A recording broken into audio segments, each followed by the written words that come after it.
Hello everyone, welcome to SP study hub. So ఈ వీడియోలో మనం డిస్కస్ చేసుకున్న టాపిక్ ఏంటంటే ఇన్ఫోసిస్ డ్రైవ్కి ఏ విధంగా చదివితే క్వాలిఫై అవుతాం. అంటే మనకి ఫర్దర్గా డ్రైవ్స్ అనేవి వచ్చే అవకాశాలు ఎక్కువగా ఉన్నాయి. ఎందుకంటే అకాడమిక్ ఇయర్ మళ్ళీ స్టార్ట్ అయింది కాబట్టి ఫైనల్ ఇయర్కి. సో బీటెక్ కానీ అలానే డిగ్రీ కానీ ఎవరికైనా కానీ సో ఫర్దర్గా డ్రైవ్స్ వచ్చే అవకాశం ఉంది.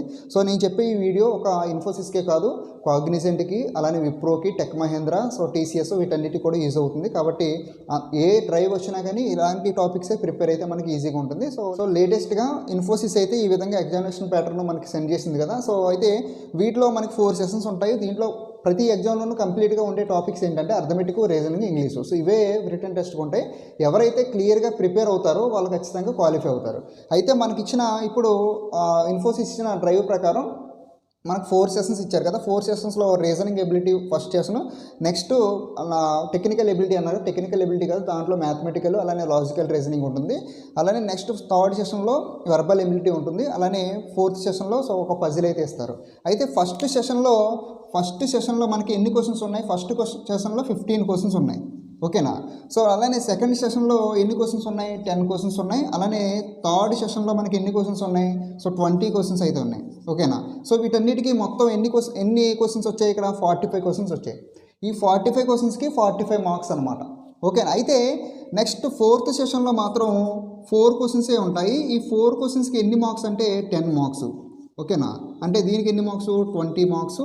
సో ఇక్కడ 10 మార్క్స్, ఇక్కడ 15 మార్క్స్. టోటల్గా మీకు 55 మార్క్స్కి అయితే ఎగ్జామ్ జరుగుతుంది. అంటే ఇప్పుడు ఇచ్చిన శాంపుల్ టెస్ట్ ప్రకారం, ఓకేనా. అయితే ఇక్కడ ఇన్ఫోసిస్ కానీ ఇంకా చాలా ఎంఎన్సీ కంపెనీస్ ఉన్నాయి కదా, వాళ్ళంతా కూడా కట్ ఆఫ్ ఎంత పెడుతున్నారంటే 35% to 40% పెడుతున్నారు.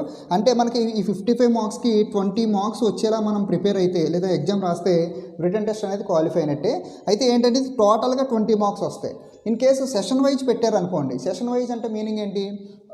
ఒక్కొక్క సెషన్ కంపల్సరీగా ఇన్ని మార్క్స్ రావాలి అని సెషన్ వైజ్ కట్ ఆఫ్ ఏమైనా పెట్టారనుకోండి, సో ఈ 15 మార్క్స్కి మనకి ఎన్ని మార్క్స్ రావాలంటే 6 మార్క్స్ అయితే రావాలి.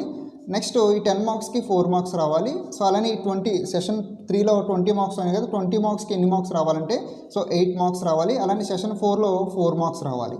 అంటే టోటల్గా ఈ విధంగా మనకి మార్క్స్ అనేవి రావాలన్నట్టు. టోటల్గా ఎంత అవుతుంది? 10 అంటే 22 మార్క్స్. అంటే మనకి ఓవరాల్గా చూస్తే 20 మార్క్స్ వస్తే సరిపోతుంది. ఇన్ కేసు సెషన్ వైజ్ పెడితే మాత్రం 22 మార్క్స్ ఒక్కొక్క దాంట్లోంచి ఈ విధంగా మార్క్స్ రావాలి. ఇలా వచ్చేలా మనం ఎగ్జామ్ రాయగలిగితే అప్పుడు క్వాలిఫై అవుతాం. మనకి జస్ట్ ఎగ్జామ్ వాళ్ళు ఎంతైతే కట్ ఆఫ్ పెట్టారో కట్ ఆఫ్ దాటితే సరిపోతుంది. అంతేగాని 55 out of 55 వచ్చేసిన వాళ్ళకి అలానే 22 వచ్చిన వాళ్ళకి పెద్ద డిఫరెన్స్ ఏం లేదు. అంటే ఎక్కువ మార్కులు వచ్చిన వాళ్ళకి ఒకలాగా, తక్కువ మార్కులతో పాస్ అయిన వాళ్ళకి ఒకలాగా ఏమి ఉండదు. సో రిటన్ టెస్ట్ క్వాలిఫై అయ్యామా లేదన్నది చూస్తే తప్ప ఎక్కువ మార్కులు తక్కువ మార్కులతో ఇక్కడ సంబంధం అయితే లేదు. కాబట్టి టెస్ట్ క్వాలిఫై అవ్వడానికి ట్రై చేయండి, ఓకేనా. సో ఇది మనకి ఎగ్జామినేషన్ ప్యాటర్న్, కట్ ఆఫ్ ఈ విధంగా ఉండే అవకాశం ఉంది. అంటే మనం క్వాలిఫై అవ్వడానికి రిటన్ టెస్ట్. అయితే ఈ 4 సెషన్స్లో ఏమేమి ఉన్నాయి, ఏమేమి టాపిక్స్ ఉన్నాయి, అయితే ఏం ప్రిపేర్ అయితే మనకి ఈజీగా ఈ మార్క్స్ వస్తాయి అన్నది చూద్దాం ఒకసారి. సో సెషన్ 1 మొత్తం కూడా reasoning ability. So reasoning ability అంటే దీంట్లో ఏముంటాయంటే మనకి డేటా ఇంటర్ప్రిటేషన్, అలానే data sufficiency and deductive reasoning, ఈ 3 అయితే మనకి శాంపుల్ పేపర్లో ఇచ్చారో అవే వస్తాయని అనుకుంటున్నాను. సో అయితే డేటా ఇంటర్ప్రిటేషన్ నుండి క్వశ్చన్స్ ఏ విధంగా వస్తాయంటే క్లియర్గా ఒక డేటా అయితే ఇస్తారు. సో ఒక డేటా ఇస్తారు, కింద 5 క్వశ్చన్స్ వస్తాయి, ఓకేనా. ఈ డేటా ఇస్తారు, కింద 5 క్వశ్చన్స్ వస్తాయి. మీరు డేటాని క్లియర్గా చదువుకుని అండర్స్టాండ్ చేసుకుని ఒక పేపర్లోనే ఎక్కడో మీరు ఇచ్చిన డేటాని క్లియర్గా మెన్షన్ చేసుకుంటే కింద వచ్చిన 5 క్వశ్చన్స్కి ఈజీగా ఆన్సర్ చేయొచ్చు. ఇన్ కేసు డేటా మీకు అర్థం కాలేదనుకోండి, క్వశ్చన్స్ ఏది అర్థం కాదు, అంటే 5 క్వశ్చన్స్ పోయినట్టే. కాబట్టి డేటా అర్థం చేసుకోవడానికి ట్రై చేయండి, కింద 5 క్వశ్చన్స్ ఈజీగా మనం చేయొచ్చు అనమాట. అయితే మనకి ఇక్కడ సో ఈ డేటా ఇంటర్ప్రిటేషన్ మొత్తం కూడా మనకి అకాడమిక్ ఇయర్లో ఉన్నట్టు ఉండదు. సో చాలా కష్టంగా అయితే ఉంటుంది, అంటే టైం కూడా తక్కువ ఉంటుంది. కాబట్టి స్పీడ్గా చదువుకోవాలి, స్పీడ్గా చదువుకొని అదేవిధంగా కింద క్వశ్చన్స్ మనం ఆన్సర్ చేయగలగాలి. సో ఓకేనా. సో 5 క్వశ్చన్స్ ఆ విధంగా అయితే ఉంటాయి. Next data sufficiency. Data sufficiency అంటే ఏంటంటే మనకు ఒక క్వశ్చన్ అడుగుతారు, ఓకేనా. క్వశ్చన్ అడిగి కింద 2 స్టేట్మెంట్లు ఇస్తారు. సో 2 స్టేట్మెంట్ ఇచ్చి ఆ క్వశ్చన్కి కింద ఇచ్చిన 2 స్టేట్మెంట్లో ఆన్సర్ ఉందా లేదా చూడాలి మీకు. సో ఇప్పుడు మనం ఒక ఎగ్జాంపుల్ చూద్దాం. సో ఎగ్జాంపుల్ ఏంటంటే X is divisible by 28. So question ఏంటంటే ఎక్స్ అనేది 28తో డివిజిబుల్ అవుతుందా అని అడుగుతున్నారు క్వశ్చన్. అయితే మనకి ఇక్కడ 2 స్టేట్మెంట్ ఇచ్చారు. ఫస్ట్ స్టేట్మెంట్ ఏంటంటే X is divisible by X is divisible by 20. So X అనేది 20తో డివిజిబుల్ అవుతుందంటే సెకండ్ స్టేట్మెంట్ ఏంటంటే X is divisible by 84. X అనేది 84తో డివిజిబుల్ అవుతుందంట. సో క్వశ్చన్ అర్థమైంది కదా. ఫస్ట్ స్టేట్మెంట్లో ఎక్స్ అనేది 20తో డివిజిబుల్ అవుతుందంట, సెకండ్ స్టేట్మెంట్లో ఎక్స్ అనేది 84తో డివిజిబుల్ అవుతుందంట. ఈ రెండు స్టేట్మెంట్స్ని ఏదో ఒక దాన్ని బేస్ చేసుకుని లేదా రెండింటిని బేస్ చేసుకుని మనం ఎక్స్ అనేది 28తో డివిజిబుల్ అవుతుందా లేదా చెప్పాలి. సో ఎలా చెప్తాము, ఇప్పుడు ఎక్స్ ఈజ్ డివిజిబుల్ బై 20 కాబట్టి ఎక్స్ బై 20 ఎలా రాసుకోవచ్చు, ఫ్యాక్టరైజేషన్ మనం 4 × 5 కింద రాయొచ్చా. ఎక్స్ అనేది 84తో డివిజిబుల్ అవుతుంది. ఎక్స్ 84తో డివిజిబుల్ అయితే 84ని ఫ్యాక్టరైజేషన్ చేసుకోండి. సో ఫస్ట్ 7 తీసుకుందాం, 7 తీసుకుంటే 12 టైమ్స్ క్యాన్సిల్ అవుతుంది. నెక్స్ట్ 3 × 4. సో 3 × 3 టైమ్స్ 4 అంటే ఎక్స్ డివైడెడ్ బై 7 × 3 × 4 అనమాట. ఓకేనా. అయితే ఇక్కడ మీకు అబ్జర్వ్ చేసిన పాయింట్ ఏంటి, ఎక్స్ అనేది 4తో డివిజిబుల్ అవుతుంది, ఇక్కడ కూడా 4తో డివిజిబుల్ అవుతుంది. ఓకేనా. అలానే ఎక్స్ అనేది నెక్స్ట్ దేంతో డివిజిబుల్ అవుతుంది, 7తో డివిజిబుల్ అవుతుంది. ఎక్స్ 4తో డివిజిబుల్ అవుతుంది, ఎక్స్ 7తో డివిజిబుల్ అవుతుంది. సో 7 × 4 ఎంత, 7 × 4 = 28. అంటే ఎక్స్ అనేది ఖచ్చితంగా 28తో కూడా డివిజిబుల్ అవుతుంది. సో దీన్ని బేస్ చేసుకుని మనం ఏ విధంగా చెప్పొచ్చు, బోత్ స్టేట్మెంట్స్, రెండు స్టేట్మెంట్స్ కూడా కరెక్టే, అంటే రెండు స్టేట్మెంట్స్ని యూజ్ చేసుకుని మనం ఈ క్వశ్చన్కి ఆన్సర్ చేయగలం అనమాట. సో ఇక్కడ ఇదేంటి, డేటా సఫిషియన్సీ కాబట్టి so both the statements are sufficient to the question అనే ఆన్సర్ ఆప్షన్ ఏదైతే ఉందో ఆ ఆప్షన్ మనం పెట్టాలన్నమాట. సో ఇంకో క్వశ్చన్ చెప్తాను. సో ఫర్ ఎగ్జాంపుల్ ఇంకో క్వశ్చన్ ఏంటంటే, how many adults eat pizza in city X. So if all the adults in city X either eat pizza or pasta. So అని ఇచ్చారు కదా, అంటే ఒక సిటీ ఎక్స్ అనే సిటీ ఉందంట. సో ఆ సిటీలోని ఎక్స్ అనే సిటీలో మనం ఫైండ్ అవుట్ చేయాల్సింది ఏంటంటే పిజ్జా. సో పిజ్జా తినేవాళ్ళు ఎంతమంది అని అడుగుతున్నారు ఎక్స్ అనే సిటీలో. అయితే ఈ ఎక్స్ అనే సిటీలోనంట అయితే ఏమేమి తింటున్నారు, పిజ్జా కానీ పాస్తా కానీ తింటున్నారంట. అయితే మనకు కావాల్సింది ఏంటి, పిజ్జా తినేవాళ్ళు ఎంతమందో కావాలి. So first statement, so 75% of the 1 lakh 75% of 1 lakh adults in city X east pasta. So వీళ్ళు ఏం చేస్తున్నారంట, పాస్తా తింటున్నారంట. ఇప్పుడు ఎవరు, ఈ 1 lakhలో 75%, 1 lakhలో 75% పాస్తా తింటే మిగిలిన 25% ఏం తింటారు, పిజ్జా తింటారు. అంటే ఇక్కడ ఆన్సర్ వచ్చేసింది కదా మనకి. ఓకేనా, ఫస్ట్ స్టేట్మెంట్తో ఆన్సర్ వచ్చేసింది కాబట్టి so statement 1 is alone correct అని పెట్టేచ్చు, అంటే సఫిషియెంట్ టు ద క్వశ్చన్ అని పెట్టేచ్చు మనం. అంటే స్టేట్మెంట్ 1 అనేది కరెక్ట్ అనమాట. ఇంకా స్టేట్మెంట్ 2కి వెళ్ళక్కర్లేదు మనకి, ఎందుకంటే ఆన్సర్ ఇక్కడే వచ్చేసింది మనకు. వాడు అడిగిన క్వశ్చన్కి ఆన్సర్ వచ్చేస్తే మనకి ఇంకా వేరే స్టేట్మెంట్కి వెళ్ళక్కర్లేదు. ఇన్ కేసు చూద్దాం సెకండ్ స్టేట్మెంట్ ఏమి ఇచ్చారు. సెకండ్ స్టేట్మెంట్ ఏమి ఇచ్చారంటే 75,000 adults in city x eat pasta. So 75,000 pasta తింటున్నారంట. 75,000 పాస్తా తింటే రిమైనింగ్ వాళ్ళు ఏం తింటారంటే, మొత్తం టోటల్గా 1 lakh ఉంది కాబట్టి రిమైనింగ్ వాళ్ళు మనకి పిజ్జా తింటారని చెప్పచ్చు. కానీ ఇక్కడ దీన్ని బేస్ చేసుకుంటే చెప్పచ్చు, కానీ మనకి ఇక్కడ ఆల్రెడీ ఫస్ట్ దాంతోనే ఆన్సర్ వచ్చేసింది కాబట్టి సెకండ్ స్టేట్మెంట్కి వెళ్ళక్కర్లేదు అనమాట. సో ఇందాక క్వశ్చన్లో both statements are sufficient. So ఈ స్టేట్మెంట్లో ఇక్కడ ఈ క్వశ్చన్లో ఏంటంటే only statement 1 is sufficient to the question అని పెట్టచ్చు అనమాట. ఓకేనా. సో ఇది డేటా సఫిషియన్సీ. నేను ఇంకా ఫర్దర్గా డేటా ఇంటర్ప్రిటేషన్ అలానే data sufficiency, so deductive reasoning వీటన్నిటి మీద కూడా నేను క్వశ్చన్ చేస్తాను.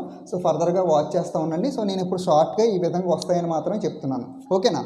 అయితే next deductive reasoning. Deductive reasoning అంటే ఏంటంటే, రీజనింగ్లో మనకు 2 types ఆఫ్ రీజనింగ్ ఉంది. ఒకటి ఏంటంటే, అంటే ఈ డిడక్టివ్ రీజనింగ్ సంబంధించి డిడక్టివ్, ఇండిడక్టివ్. సో డిడక్టివ్ అంటే ఏంటంటే 2 స్టేట్మెంట్స్ తీసుకుని దాని నుండి ఫర్దర్గా ఇంకొక స్టేట్మెంట్ తీసుకోవాలన్నమాట. అంటే ఫర్ ఎగ్జాంపుల్ ఏంటంటే, సో స్టేట్మెంట్ 1 ఏంటంటే A is equal to B అన్నారు. అలానే స్టేట్మెంట్ 2 ఏంటంటే B is equal to C అన్నారు. స్టేట్మెంట్ 1లో A is equal to B అన్నారు, స్టేట్మెంట్ 2లో B is equal to C అన్నారు. ఇప్పుడు దీన్ని బేస్ చేసుకుని A is equal to C అవుతుందా, A is equal to C అని చెప్పచ్చు కదా. So A is equal to B అయితే B is equal to C అయితే ఏ ఈజ్ ఈక్వల్ టు సి అవుతుంది. సో దీన్ని డిడక్టివ్ రీజనింగ్ అంటారు అన్నమాట. అంటే మనకి డిడక్టివ్ రీజనింగ్లో ఎప్పుడు కూడా ట్రూ స్టేట్మెంట్స్ని తీసుకోవాలి, అంతేగాని మనకు తెలియని దాన్ని తీసుకోకూడదు. సో మీకు ఇంకో క్వశ్చన్ ఎక్స్ప్లెయిన్ చేస్తాను. For example all dolphins are mammals. So question ఏంటి, ఫస్ట్ స్టేట్మెంట్ ఏంటి, all dolphins are mammals. Second statement ఏంటి, all mammals have kidneys. So అంటే సో డాల్ఫిన్స్ అన్నీ కూడా మమ్మల్స్ అవుతున్నాయంట. అండ్ మమ్మల్స్కి ఏమున్నాయంట, కిడ్నీస్ ఉన్నాయంట. సో డాల్ఫిన్స్ అన్నీ మమ్మల్స్ అవుతున్నాయి, మమ్మల్స్కి కిడ్నీస్ ఉన్నాయంటే so therefore dolphins have kidneys. So dolphins అనేవి ఖచ్చితంగా కిడ్నీస్ ఉంటాయి డాల్ఫిన్స్కి. అంటే ఈ స్టేట్మెంట్ బేస్ చేసుకుని ఇవన్నీ కూడా ట్రూ స్టేట్మెంట్ బేస్ చేసుకుని మనం అనలైజ్ చేయడాన్ని డిడక్టివ్ రీజనింగ్ అంటారు అనమాట. ఇన్ కేసు అక్కడ మనకి రాంగ్ సెంటెన్స్లు ఏమైనా ఉన్నాయనుకోండి, సో అప్పుడు దాన్ని ఇండక్టివ్ రీజనింగ్ అంటారు. సో నేను డిడక్టివ్ రీజనింగ్ సంబంధించి వీడియో అయితే తర్వాత చేస్తాను. సో అప్పుడు మీకు క్లియర్గా డౌట్ అయితే మీకు రాకుండా ఉంటుంది. ఓకేనా. సెషన్ 2లో మనకి మ్యాథమెటికల్ రీజనింగ్, లాజికల్ రీజనింగ్ ఉంటుంది కదా. సో మ్యాథమెటికల్ రీజనింగ్ అంటే ఏ విధంగా అడుగుతారంటే, సో ఫర్ ఎగ్జాంపుల్ ఒక క్వశ్చన్ చూద్దాం. So LET plus LEE is equal to ALL అనేది ఇచ్చారు కదా. అయితే ఇక్కడ ఒక కండిషన్ ఇచ్చారు. కండిషన్ ఏంటంటే అక్కడ ఆల్ఫాబెట్స్ అన్నీ కూడా 0 to 9 మధ్యలో ఉన్నాయంట. అంటే 0 to 9 నెంబరింగ్ అయితే ఈ విధంగా ఇవ్వాలి. అంటే ఒక్కొక్క దాని నెంబరింగ్ 0 to 9 మాత్రమే ఇవ్వాలి. అంటే మనకి ఆల్ఫాబెట్స్ 26 వరకు ఉంటాయి కదా, అలా 0 to 9 మాత్రమే నెంబరింగ్ ఇవ్వాలి. అయితే మనకు అడిగిన క్వశ్చన్ ఏంటంటే ఆల్ అంటే ఏమవుతుంది, సో ఆల్ ఏమవుతుంది అని అడుగుతున్నారు. ఇక్కడ మనకు ఒక గివెన్ ఏమి ఇచ్చారు, so E is equal to 5 అని ఇచ్చారు. So E is equal to 5 అని ఇచ్చారు కదా. సో దీన్ని ఎలా చేయాలంటే LET, so next LEE, so ఇది ఏమవుతుంది మనకి ఆల్ అవుతుంది. ఓకేనా. ఆల్ అయితే సో దాని యొక్క వాల్యూస్ మనం తెలుసుకోగలగాలి. సో ఇక్కడ ఆల్రెడీ ఈకి మొత్తం ఏమి ఇచ్చారు వాల్యూస్ 5 ఇచ్చారు కదా. సో ఇక్కడ మనం 5 యాడ్ చేద్దాం. సో 5 యాడ్ చేస్తే ఇక్కడ మీరు క్రాస్ చెకింగ్లు చేసుకోవాలన్నమాట. సో ఇప్పుడు ఇదంతా చెప్పాలంటే టైం పడుతుంది. సో క్రాస్ చెకింగ్లు చేసుకుంటే let so T is equal to 6 పెట్టుకుంటే సరిపోతుంది అనమాట మనకి. అప్పుడు T ప్లస్లో 6 పెట్టామనుకోండి, T ప్లస్లో 6 పెడితే సో 6 + 5 ఈజ్ ఈక్వల్ టు 11 అవుతుంది. 1, సో 1 క్యారీ, నెక్స్ట్ 1 అవుతుంది, నెక్స్ట్ 1. ఓకేనా. అంటే సో ఫైనల్గా ఇక్కడ ఇదేంటవుతుంది ఆల్ అవుతుంది కదా.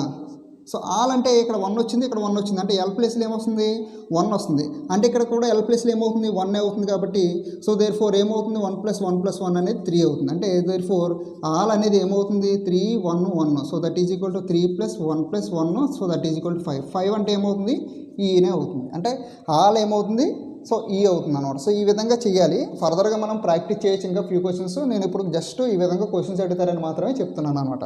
ఓకేనా. సో నెక్స్ట్ ఇంకా లాజికల్ రీజనింగ్. సో ఆల్రెడీ ఇది మ్యాథమెటికల్ రీజనింగ్ కదా. సో నెక్స్ట్ లాజికల్ రీజనింగ్ ఏముంటుందంటే అది కూడా ఒక డేటా అయితే ఇస్తారు. డేటాని క్లియర్గా చదువుకొని కింద క్వశ్చన్లు మనం అటెంప్ట్ చేయాలి. సో ఏది కూడా కొత్తగా అడిగేది ఏమి ఉండదు. సో ఇచ్చిన డేటా నుండే క్వశ్చన్స్ అడుగుతారు. మనం డేటాను అనలైజ్ చేసుకుని అర్థం చేసుకోవడం రావాలి. ఓకేనా. సో ఇది లాజికల్ రీజనింగ్ సంబంధించి. నెక్స్ట్ సెషన్ 3లో మొత్తం కూడా సో ఇంగ్లీష్ సంబంధించిందే ఉంటుంది. అంటే కమ్యూనికేషన్ సంబంధించి ఉంటుంది. మనకి ఇంగ్లీష్ కమ్యూనికేషన్ బాగా ఉంటే సో ఈజీగా 20 క్వశ్చన్స్ కూడా మనం ఆన్సర్ చేయొచ్చు. ఇంకా ఇక్కడ విషయం ఏంటంటే ప్రతి సెషన్లోనూ మనం క్వాలిఫై అయ్యేలా రాసుకుంటే సరిపోతుంది తప్ప టైం వేస్ట్ చేసుకుని మనకు ఆల్రెడీ మనకి కట్ ఆఫ్కి దాటేసినా కానీ ఇంకా చేయడానికి ట్రై చేయకండి. ఎందుకంటే మనకి కావాల్సింది ఇప్పుడు ఎగ్జామ్ క్వాలిఫై అవ్వడం, ఎక్కువ మార్కులు కాదు. సో ఎక్కువ మార్కులు తెచ్చుకోండి, ప్రాబ్లం లేదు. కానీ మనకి ఇప్పుడు ప్రజెంట్ కావాల్సింది ఏంటి, వీలైనంత వరకు క్వాలిఫై అవ్వడం. కాబట్టి మీరు క్వాలిఫై అవుతాను అని మీకు తెలిసినప్పుడు ఇంకో సెషన్లోకి వెళ్ళిపోయి చేసుకోవడం బెటర్, ఓపెన్ అయితే కనుక. సో అలా చేసుకుంటే మనం టెస్ట్ అనేది క్లియర్గా క్వాలిఫై అవుతాము. అయితే ఇక్కడ సెషన్ 3 మొత్తం కూడా ఇంగ్లీష్కి సంబంధించిందే ఉంటుంది. సో ఇంగ్లీష్ సంబంధించి ఏం అడుగుతారు అంటే so critical thinking. So critical thinking అంటే మనకి కింద క్వశ్చన్స్ అయితే ఇస్తారు ఇంగ్లీష్ సంబంధించి, దాంట్లో మనం థింక్ చేసి పెట్టాల్సినవి ఉంటాయి. అంటే అంతా కూడా క్రిటికల్గా ఉంటుంది, అంటే రీజనింగ్ వైజ్గా ఉంటుంది. మనం కొంచెం ఆలోచన చేయాలి, అంతేగాని ఊరకనే క్వశ్చన్స్గా ఆన్సర్ దొరకదు అక్కడ మనకి.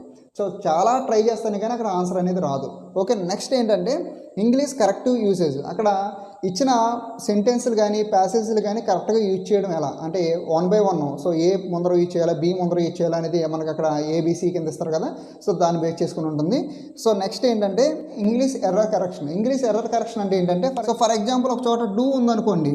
సో డూ అని వాడిస్తే మనం కరెక్ట్ చేయడం ఎలాగా, ఫర్ ఎగ్జాంపుల్ డన్ అని పెడితే ఆ సెంటెన్స్ కరెక్ట్ అవుతుంది అనుకోండి. సో దీన్ని కరెక్షన్ అంటారు.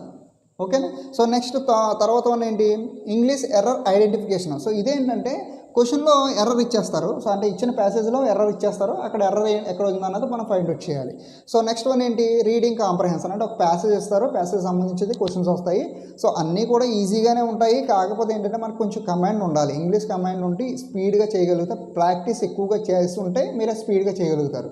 సో ప్రాక్టీస్ చేయకుండా డైరెక్ట్గా వెళ్ళి ఎగ్జామ్ రాసేస్తే సో ఎవరికైనా కొంచెం కష్టం అవుతుంది. కాబట్టి ఉన్న టైంలో కొంచెం ప్రాక్టీస్ చేయడానికి ట్రై చేయండి. సో దెన్ ఏ క్వశ్చన్ అడిగినా మీరు ఆన్సర్ చేయడానికి అవకాశం ఉంటుంది. ఓకేనా. 4th సెషన్లో ఏంటంటే మనకు పజిల్స్ అయితే ఇస్తారు. సో లాజికల్గానే ఉంటే పజిల్స్ అన్నీ కూడా. సో ఆన్సర్స్ కూడా మీరు కొంచెం థింక్ చేయగలిగితే ఆన్సర్ చేయగలుగుతారు. మనకి వీలైనంత వరకు క్వాలిఫై అయ్యేలాగా బిట్స్ మనం సాల్వ్ చేయాలి కాబట్టి కనీసం 2 క్వశ్చన్స్ అడిగే 4 క్వశ్చన్స్లో కనీసం 2 క్వశ్చన్స్ అనేది చేయగలగాలి. అయితే సో పజిల్స్ ఏ విధంగా అడుగుతారు ఏంటన్నది ఒక ఎగ్జాంపుల్ తీసుకుందాం మనం. సో ఈ ఎగ్జాంపుల్ అయితే శాంపుల్ పేపర్లో ఇచ్చారు కదా. సో ఈ ఎగ్జాంపుల్ ప్రకారం మనకి ఏమవుతుంది, సో ఆన్సర్ అంటే ఇక్కడ క్వశ్చన్ మార్క్ ఇచ్చారు, అంటే ఈ పజిల్ని బేస్ చేసుకుని ఈ పజిల్ని మనం ఈ ఆన్సర్ చేయాలన్నమాట. సో ఇక్కడ లాజిక్ అబ్జర్వ్ చేస్తే ఏంటంటే, సో దీన్ని ఇంటూ 2 చేసి ఇక్కడ మిడిల్ నెంబర్ని తీసేసారనమాట. అంటే ఫర్ ఎగ్జాంపుల్ ఏమవుతుంది, 4 into 2 సో దీన్ని 2తో మల్టిప్లై చేస్తే -2, so that is equal 4 into 2 8, 8 - 2 6. Next ఇక్కడ అలాగే అంతే, so 5 into 2, so 5 into 2 10, so -2, so that is equal ఎంత అవుతుంది 8. So next 6 into 2 minus, so ఇక్కడ మిడిల్ నెంబర్ ఎంత 1 కదా, సో 6 into 2 12, 12 - 1 11. సో సరిపోయిందా. సో ఈ విధంగా వస్తుంది అనమాట. సో అదే ఫినామినా మనం దీనికి అప్లై చేస్తే ఏమవుతుందంటే, సో మనం డైరెక్ట్గా ఆన్సర్ చూస్తే సరిపోతుంది. 7 into 2 - 5, 7 into 2 ఎంత 14, 14 - 5 ఈజ్ ఈక్వల్ టు 9 అనేది ఆన్సర్ అవుతుంది అనమాట. ఒకవేళ ఇన్ కేస్ మీకు డౌట్గా ఉంటే సో మిడిల్ నెంబర్ కూడా టెస్ట్ చేసుకోండి. So 8 into 2 - 8, so 8 into 2 is equal to 16, -8 is equal to 8. అలానే 9 into 2 is equal to 18, 18 - 10, so that is equal to 8 అవుతుంది అనమాట. సో ఇలా ఈ లాజిక్స్ అనేవి కొన్ని పజిల్స్ ఉంటాయి, మనకి నెంబర్ సిరీస్ బాగా వస్తాయి, ఇలాంటి పజిల్స్ అన్నీ కూడా చేయొచ్చు అనమాట. కాబట్టి వీలైనంత వరకు నెంబర్ సిరీస్లో ఉన్న మోడల్స్ ప్రాక్టీస్ చేయండి. ఎందుకంటే పజిల్ మొత్తం సాల్వ్ చేయాలంటే మనకి అక్కడ నెంబర్ సిరీస్లో ఉన్న లాజిక్స్ వస్తే క్లియర్గా మనకి ఏ లాజిక్ అప్లై చేయాలనే విషయం అర్థమవుతుంది కాబట్టి. సో ఇవి మనకి ఇన్ఫోసిస్ కానీ లేదా అదర్ ఎంఎన్సీకి సంబంధించిన డ్రైవ్స్ అయితే జరుగుతాయి కదా. సో డ్రైవ్స్కి ఈ విధంగా అయితే అడుగుతారు. ఇక్కడ మోడల్ అయితే మారచ్చేమో కానీ, ఎగ్జామినేషన్ ప్యాటర్న్ మారచ్చేమో కానీ సిలబస్ అయితే అదే సిలబస్లో క్వశ్చన్స్ అడుగుతారు కాబట్టి సో ఏ సిలబస్ అయినా ఒకటే. కాబట్టి నేను ఫర్దర్గా చెప్పే ప్రతి వీడియోని సో నేను ఎక్స్ప్లెయిన్ చేసే లాజికల్ రీజనింగ్, అలానే నార్మల్ రీజనింగ్, మ్యాథమెటికల్ రీజనింగ్ ఇవన్నీ నేను ఎక్స్ప్లెయిన్ చేస్తాను. సో అవన్నీ కూడా మీరు ఫర్దర్గా చూస్తూ ఉండండి. సో మీకు త్వరగా జాబ్ వచ్చే అవకాశం అయితే ఉంటుందన్నమాట. సో ఓకేనా. సో బాగా ప్రాక్టీస్ చేసి బాగా అయితే ఎగ్జామ్ రాయండి. So all of you, thank you.